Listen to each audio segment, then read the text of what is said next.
ಹಿಂದುಳಿದ ಜನಾಂಗದ ನಾಯಕರು ಆಗಿರುವ ಸಿದ್ದರಾಮಯ್ಯ ಅವರು ಅಕ್ಟೋಬರ್ 5ರಂದು ಮಾನ್ವಿಗೆ ಬರುತ್ತಿದ್ದು, ಅಲ್ಲಿ ನಡೆಯುವ ಸಮಾವೇಶಕ್ಕೆ ಜಿಲ್ಲೆಯ 7 ತಾಲೂಕಿನ ಹಿಂದುಳಿದ ಒಕ್ಕೂಟದವರು ಹೆಚ್ಚಿನ ಸಂಖ್ಯೆಯಲ್ಲಿ ಆಗಮಿಸಿ ಸಿದ್ದರಾಮಯ್ಯನವರಿಗೆ ನೈತಿಕ ಬೆಂಬಲ ಸೂಚಿಸಬೇಕು ಎಂದು ಹಿಂದುಳಿದ ವರ್ಗಗಳ ಒಕ್ಕೂಟದ ಜಿಲ್ಲಾಧ್ಯಕ್ಷ ಕೆ. ಶಾಂತಪ್ಪ ಕರೆ ನೀಡಿದರು. ನಗರದ ಪತ್ರಿಕಾ ಭವನದಲ್ಲಿ ಸುದ್ದಿಗೋಷ್ಠಿಯಲ್ಲಿ ಮಾತನಾಡಿ, ಪ್ರಸ್ತುತ ದಮನಿತರ ಪರವಾಗಿ ನಿಂತು ಮಹಾನ್ ನಾಯಕನಾಗಿ ಹೊರಹೊಮ್ಮಿರುವ ರಾಜ್ಯದ ಮುಖ್ಯಮಂತ್ರಿ ಸಿದ್ದರಾಮಯ್ಯನವರಿಗೆ ಕೆಲವು ಪಟ್ಟಭದ್ರ ಹಿತಾಸಕ್ತಿಗಳಿಂದ ಉಂಟಾಗಿರುವ ಸಂಕಷ್ಟ ಸಮಯದಲ್ಲಿ ಹಿಂದುಳಿದ ವರ್ಗಗಳ ಒಕ್ಕೂಟವು ಅವರಿಗೆ ನೈತಿಕ ಬೆಂಬಲವಾಗಿ ನಿಂತು ಮಾನಸಿಕ ಸ್ಥೈರ್ಯ ತುಂಬಬೇಕು.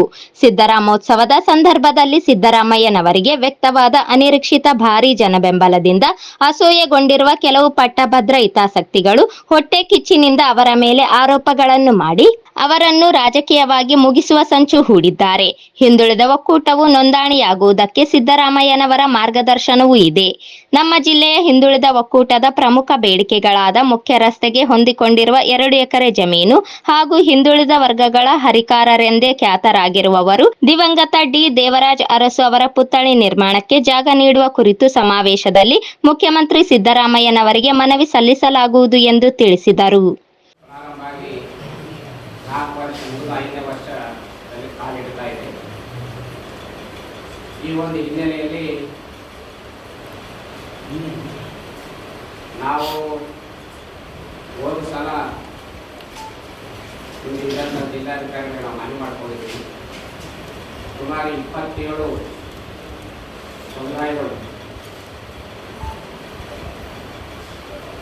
ಎಲ್ಲ ಹಾಲು ಮತ ಆಯಿತು, ಉರ್ಣ ಮತ ಆಯಿತು, ಇಲ್ಲಿ ಸಮಾಜ ಆಯಿತು, ಮಡಿವಾಳ ಆಯಿತು, ಯಾದವ ಆಯಿತು, ಉಪ್ಪಾರ ಆಯಿತು, ಎಲ್ಲ ಸಮುದಾಯಗಳು ನಮಗೆ ದೇವರಾಜ ಅರಸು ಅವರ ಒಂದು ತತ್ವ, ಅವರ ಒಂದು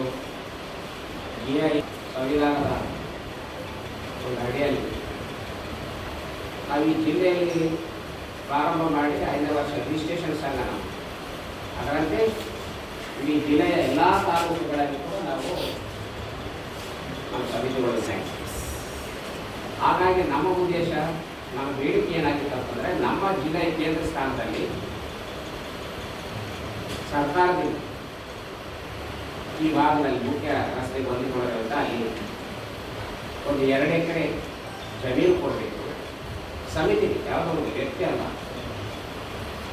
ಅದರ ಜೊತೆಗೆ ಇಲ್ಲಿ ಅನೇಕ ಸಮುದಾಯಗಳ ಶರಣರು, ಸಂತರು ಮತ್ತು ರಾಷ್ಟ್ರ ನಾಯಕರ ಅನೇಕ ಪುತ್ಥಳಿಗಳು, ಮೂರ್ತಿಗಳು ಇದ್ದಾವೆ. ನಮ್ಮ ಹಿಂದುಳಿದ ಜಾತಿಗಳ ಏಳಿಗಾಗಿ ಧ್ವನಿ ನೀಡಿರುವಂಥ ನಮ್ಮ ದೇವರಾಜ ಅರಸು ಅವರ ಪುತ್ಥಳಿ ಇಲ್ಲ.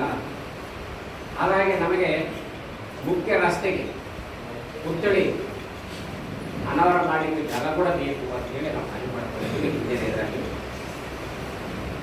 ಅದು ಸಾಧ್ಯ ಆಗಿಲ್ಲ. ಅವರು ಪಂಚಾಯತಿಯಲ್ಲಿ ಕೂಡ ನಾವು ಮಾನ್ಯ ನಮ್ಮ ಹಿರಿಯರು ಸಚಿವರಿಂದ ಘೋಷಣಾ ಸಾಹೇಬರು ಕೂಡ ನಾವು ಇಲ್ಲಿ ಬಂದಾಗ ಅವರು ಕೇಳ್ಕೊಂಡಿದ್ವಿ, ಮಾಡೋಣ ಅಂತ ಹೇಳಿದ್ರು. ಈ ಒಂದು ಹಿನ್ನೆಲೆಯಲ್ಲಿ ನಮ್ಮ ನೆಚ್ಚಿನ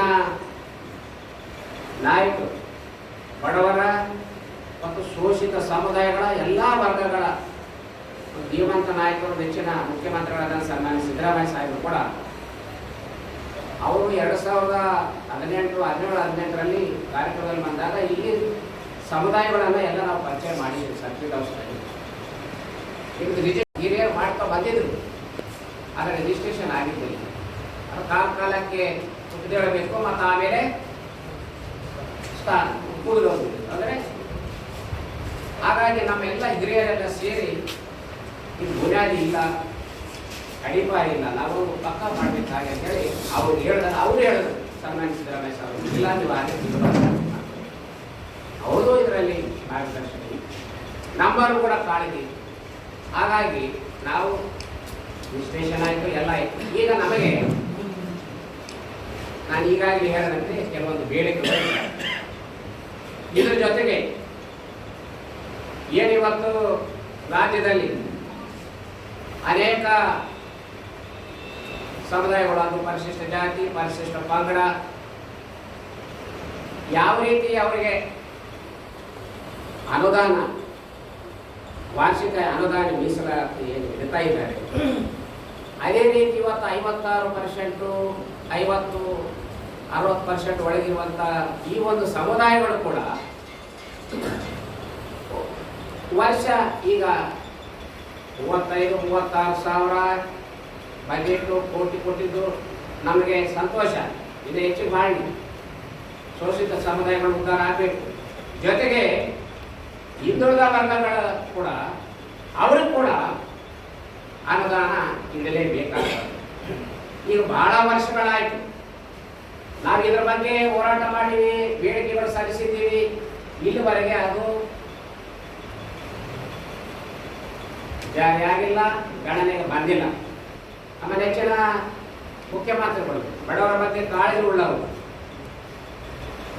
ಏನು ದಮನಿತ ಸಮುದಾಯಗಳ ಏಳಿಗೆಗಾಗಿ ಶ್ರಮಿಸುವಂತ ಧೀಮಂತ ನಾಯಕರು ಅಂತೇಳಿ ಇವತ್ತು ಕರ್ನಾಟಕ ರಾಜ್ಯದ ಎಲ್ಲ ವರ್ಗದವರು ಅವ್ರನ್ನ ಟೀಕೆ ಮಾಡ್ತಾರೆ.